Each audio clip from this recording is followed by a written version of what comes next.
ঢাকা সহ সারা দেশের সব আয়নাঘর খুঁজে বের করা হবে বলে জানিয়েছেন প্রধান উপদেষ্টা প্রেস সচিব শফিকুল আলম। গুম খুনের সাথে জড়িত সবাইকে বিচারের আওতায় আনা হবে বলেও জানান তিনি। এদিকে জাতিসংঘ মানবাধিকার কমিশনের তদন্ত প্রতিবেদনের উদ্ধৃতি দিয়ে উপ প্রেস সচিব বলেন, তখনকার প্রধানমন্ত্রী শেখ হাসিনা জুলাই বিপ্লবে জড়িতদের হত্যা ও পরবর্তীতে লাশ গুমের হুকুম দিয়েছিলেন। সংবাদ সম্মেলনে তারা এসব তথ্য জানান। আরও জানাচ্ছেন সৈয়দ রিয়াজ। বিদেশি সাংবাদিক ও ভুক্তভোগীদের নিয়ে প্রধান উপদেষ্টা ডিজিএফআই ও র্যাব সদর দপ্তরের গোপন বন্দিশালা ঘুরে দেখার পর ফরেন সার্ভিস একাডেমিতে সংবাদ সম্মেলন করে তার প্রেস উইং। দিনটিকে ঐতিহাসিক জানিয়ে প্রেস সচিব শফিকুল আলম শুরুতেই সকল সংবাদ মাধ্যমকে আয়নাঘর পরিদর্শনে না নিতে পারার যুক্তি তুলে ধরেন।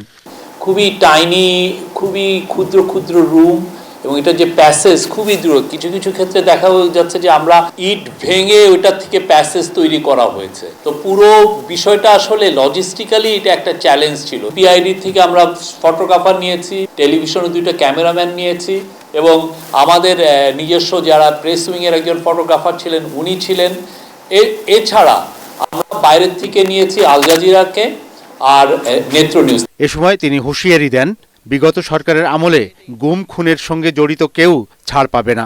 যাদের হাতে রক্ত সবার বিচার হবে, কেউ বাঁচতে পারবে না। এই বিচারের থেকে কারো মুক্তি নেই। শেখ হাসিনা এখানে মেন, উনার নির্দেশে এই ঘটনাগুলো ঘটেছে, এই খুনগুলো হয়েছে। আর এই যে আওয়ামী লীগ পার্টির কি হবে সেটা বাংলাদেশের জনগণ ডিসাইড করবে।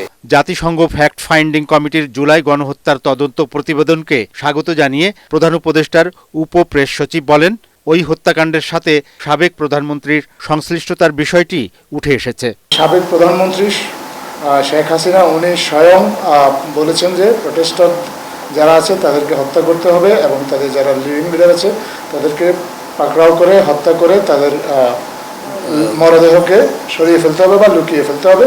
এটা রিপোর্টে সাক্ষীর ভিত্তিতে রিপোর্টে উল্লেখ করা হয়েছে। সংবাদ সম্মেলনে আরও বলা হয়, মানবাধিকার লঙ্ঘনের ঘটনা নিয়ন্ত্রণ সহ জাতিসংঘ তদন্ত কমিশনের সুপারিশগুলো যথাযথ বাস্তবায়ন করা হবে।